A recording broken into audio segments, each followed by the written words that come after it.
ሰላም የዴሊ ፎረም ቤተሰቦች፣ አሜሪካና ኢራን በፓኪስታን ያደረጉት የሰላም ድርድር ያለ ስምምነት ተጠናቋል ተብሏል። በዚህ ጉዳይ ዘርዘር ያለ ዘገባ ይዘናል። የፓኪስታን ምክትል ጠቅላይ ሚኒስትር ኢሻቅ ዳር በሀገራቸው ሲካሄድ ስለነበር የአሜሪካና የኢራን ድርድር መግለጫ የሰጡ ሲሆን ሁለቱ ወገኖች ለተኩስ አቁም ስምምነታቸው ያላቸውን ቁርጠኝነት አክብረው ማስቀጠል ግድ ይላቸዋል ሲሉም አሳስበዋል።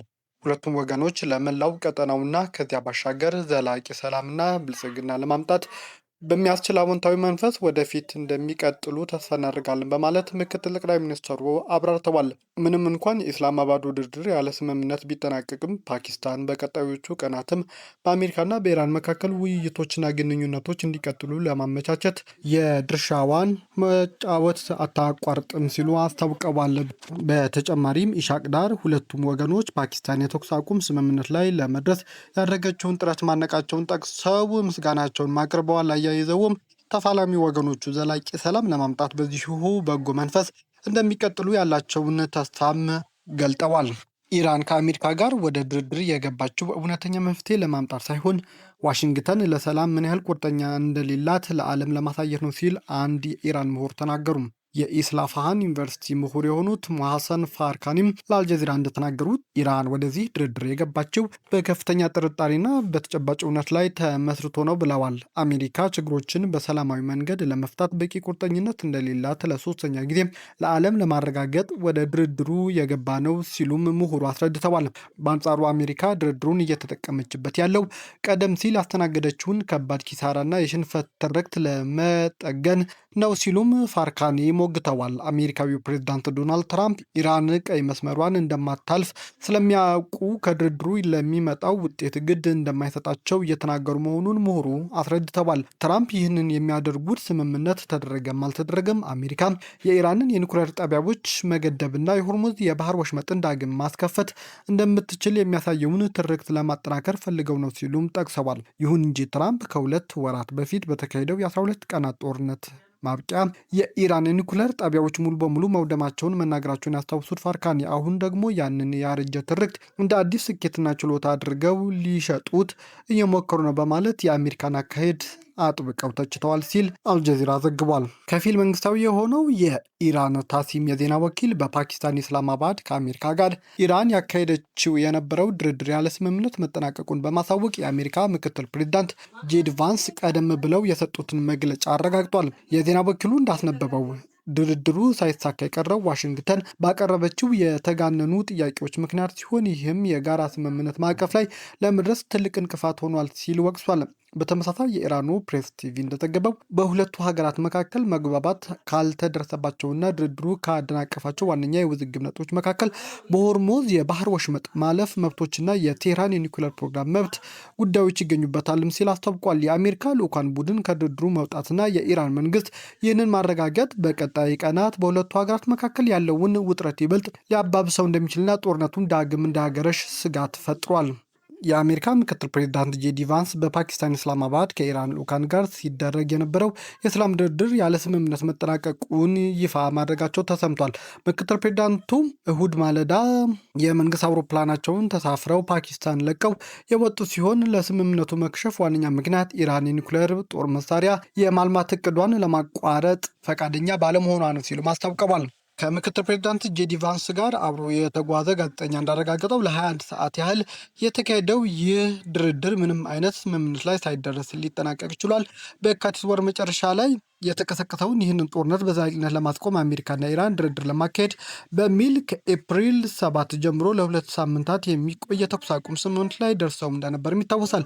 የድርድሩ መክሸፍ የተኩስ አቁም ጊዜው ሲጠናቀቅ ጦርነት ዳግም ሊቀሰቀስ ይችላል የሚለው ስጋት በእጅጉም አይሎታል። ይህም የመካከለኛው ምስራቅ ውጥረት እንዲባባስም አድርጓል። ጦርነቱ በዘላቂነት ለማስቆም ያለመውና በፓኪስታን እየተካሄደ ያለው የአሜሪካና ኢራን ድርድር እሁድም እንደሚቀጥል የኢራን መንግስት ቴሌቪዥን ዘግቧል። ቅዳሜ የተጀመረው ይህ ድርድር በአካባቢ ሰዓት አቆጣጠር እስከ ሌሊት 9 ሰዓት ድረስ ሲካሄድም ማምሸቱም ተሰምቷል። ነገር ግን የአሜሪካው ምክትል ፕሬዚዳንት ፓኪስታንን ለቀው መውጣታቸውም እየተሰማ ነው። ታሲም የተሰኘው ከፊል የመንግስት የኢራን የዜና ወኪል እንደዘገበው ግን በድርድር ሂደቱ በሁለቱ ሀገራት መካከል አሁንም ከባድ የሀሳብ ልዩነቶች እንዳሉ አስታውቋል። ይሁን እንጂ ቴህራን እነዚህ ሰፋ ያሉ ያልተፈቱ ልዩነቶች ቢኖሩም ከስምምነት ላይ ለመድረስ የሚደረገው ጥረትና ድርድር እሁድ ዕለትም እንዲቀጥል ትፈልጋለች ሲልም አስታውቋል። የእስራኤል ተቃዋሚ ፓርቲ መሪዎች ጠቅላይ ሚኒስትር ቤንያሚን ኔታንያሁ በቅርቡ ከኢራን ጋር በተደረገው ጦርነት ድል ቀንቶናል ሲሉ የሚያቀርቡትን የይገባኛል ጥያቄ በማጣጣል ጠቅላይ ሚኒስትሩ ራሳቸውን ያስቀመጧቸውን የጦርነት ግቦች ማሳካት አለመቻላቸውን አስታወቁም። የዲሞክራቲክ ፓርቲ መሪ የሆኑት ያየን ጎላን በኤክስ ገጻቸው ላይ ባሰፈሩት ጽሁፍ ኔታንያሁ በኢራን ላይ እየተካሄደ ያለው ጦርነት ግቦችን እንዳልተሳኩ ስለሚያውቁ ከፍተኛ ጫና ውስጥ ይገኛሉ ብለዋል። አክለውም በእውነት አሸናፊ ስለሆኑና ድል ስለተቀዳጁ አሸነፍኩ እያልክ በየጥቂት ቀናት ማወጅ አያስፈልግም ሲሉም የኔታንያሁን ተደጋጋሚ መግለጫ አጣጥለውታል። በተመሳሳይ የእስራኤል የተቃዋሚዎች መሪ ያያን ላፒድ ኔታንያሁ የራሳቸውን ፍጹም ውድቀት ለማስረሳት የሰራዊቱን ስኬትና ድል የራሳቸው ለማድረግ እየሞከሩ ነው ሲልም ወቅሷል።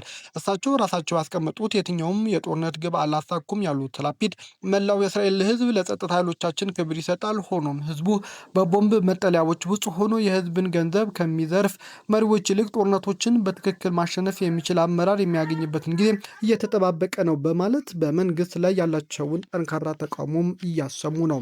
የአሜሪካው ፕሬዝዳንት ዶናልድ ትራምፕ በፓኪስታን እስላማባድ የተካሄደው የሰላም ድርድር የአሜሪካ የኢራን ሰላም ንግግር ውጤት ግድ እንደማይላቸው ገለጹ። ትራምፕ ዩናይትድ ስቴትስ ከጦርነቱ በበላይነት ለመውጣት በማጉላት ስምምነት ላይ መድረስ አለመድረስ ለራሳቸው ምንም ለውጥ እንደማያመጣ ለጋዜጠኞች ተናግረዋል። ምክንያቱም እኛ አሸንፈናል ሲሉ የተናገሩት ትራምፕ በምክትል ፕሬዝዳንት ጄዲ ቫንስ እየተመራ ያለው የተኩስ አቁም ድርድር አስፈላጊነት አሳንሰውታል። ምንም እንኳን ትራምፕ ከኢራን ጋር በጣም ትልቅ ድርድሮች እየተደረገ መሆኑን ቢያምኑም የአሜሪካ ጦር በሆርሙዝ የባህር ወሽመጥ ውስጥ የተቀበሩ የባህር ላይ ፈንጂዎች የመፈለግ ስራ እየሰራ መሆኑን ገልጸዋል። ይህ ወሳኝ የውሃ መስመር አሁንም ቢሆን አብዛኛውን የነዳጅና የተፈጥሮ ጋዝ ጫኝ መርከቦች እንዳያልፉ ተዘግቶ የሚገኝ ሲሆን ፕሬዝዳንቱ ግን ወሽመጡን የማጽዳት ስራ መጀመራቸውን እየተናገሩ ነው። ትራምፕ አያይዘውም ለቻይና ጠንከር ያለ ማስጠንቀቂያም ሰጥተዋል። ቤጂንግ ለኢራን ጦር መሳሪያ የምታቀርብ ከሆነ ትልቅ ችግር እንደሚገጥማት በዚሁ ማሳወቅ እፈልጋለሁ ሲሉም ተናግረዋል። ትራምፕ መርከቦች ከአሜሪካ ነዳጅ ለመጫን እየመጡ ነው ባሉ የአሜሪካ ፕሬዝዳንት ዶናልድ ትራምፕ ከፍተኛ ቁጥር ያላቸውና ሙሉ በሙሉ ባዶ የሆኑ ነዳጅ ጫኝ መርከቦች ከአሜሪካ ነዳጅና ጋዝ ለመጫን እየተሰለፉ ነው አሉ። ፕሬዝዳንቱ በሶስቱ ማህበራዊ ሶሻል ገጻቸው ላይ ባሰፈሩት ጽሁፍ ወደ አሜሪካም እየተጓዙ ያሉት እጅግ ከፍተኛ ቁጥር ያላቸው ባዶ የነዳጅ ጫኝ መርከቦች መሆናቸውን ገልጸዋል። በዓለም የትኛውም ቦታ ከሚገኘው ይጫናል ሲሉም ትራምፕ የሀገራቸውን የነዳጅ ሀብት አሞካሽተዋል። አሜሪካ ቀጣዮቹ ሁለት ትላልቅ የነዳጅ ባለቤት ሀገራት ተደምረው ካላቸው በላይ የሆነና ከፍተኛ ጥራት ያለው ነዳጅ አላት በማለት ጽፈዋል። ፕሬዝዳንት ትራምፕ አሜሪካና እስራኤል ኢራን ላይ ጦርነት ከከፈቱበት ጊዜ አንስቶ የዓለም አቀፍ የነዳጅ ዋጋ ከፍተኛ ጨምሯል። በጦርነቱ ምክንያት ለተቃወሰው የነዳጅ አቅርቦት መፍትሄ የሚሉም ዜናዎች ሲሰሙም እየተሰሙ ነው። የነዳጅ ዋጋ ለማመላከት ጥቅም ላይ የሚውለው የብሬንት ድፍድፍ ነዳጅ በበርሜል በሳምንት መጀመሪያ ከነበረበት $111 በ15 በመቶ ቀንሶ ወደ $92 ገብቷል። ነገር ግን ጦርነቱ ከመጀመሩ በፊት ከነበረበት ወደ $70 ግን ዝቅ ማለት አልቻለም። የነዳጅ ዋጋ የቀነሰው የሆርሙዝ ወሽመጥ መከፈት የሚያስከትለው የ2 ሳምንት ተኩስ አቁም መደረጉን ተከትሎ እንጂ የአሜሪካ የነዳጅ ሀብት ተከትሎም አይደለም። ኢራን ወሳኝ የሆነውን የባህር መተላለፊያ የሆነውን ሆርሙዝ መዝጋቷን ተከትሎ የነዳጅ ዋጋ የጨመረ ሲሆን ይህ ጭማሪም የምግብ ዋጋንም አንሮታል። አሜሪካ ለዓመታት እንዳይንቀሳቀሱ ታግደው የቆዩትን የኢራን ሀብቶች ለመልቀቅ ተስማምታለች መባሉ የዋሽንግተን ባለስልጣናት እያስተባበሉ እንደሆነ መገናኛ ብዙሃን ገልጸዋል። አንድ የኢራን ከፍተኛ ባለስልጣን አሜሪካ የቴህራን ሀብቶች የመልቀቅ እርምጃ መውሰዷ ስምምነት ላይ ለመድረስ ቁርጠኛ መሆኗን የሚያሳይ ምልክት መሆኑን ለሮይተርስ ተናግረው ነበር። እንደ ምንጩ ገለጻ ሀብቱ የመልቀቅ እርምጃ በሆርሙዝ ወሽመጥ በኩል የሚደረግ ጉዞ ደህንነት ከማረጋገጥ ጋር ቀጥተኛ የሚገናኝ ነው ብለዋል። የኢራን ተደራዳሪ ቡድን የሚመሩት የፓርላማ አፈ ጉባኤው ሞሐመድ ባገር ጋሊባፍ ድርድሩ ከመጀመሩ በፊት ሀብቶች መለቀቅ እንዳለባቸው ተናግረው ነበር። ፕሬዚዳንት ትራምፕም ይህንን እርምጃ የሚወስዱ ከሆነ ጉዳዩን ለደጋፊዎቻቸው ለማብራራት ችግር ይገጥማቸዋልም ተብሏል። ነገር ግን እስካሁን ግን በዚህ ጉዳይ ላይ ይፋ የወጣ ዘገባ የለም።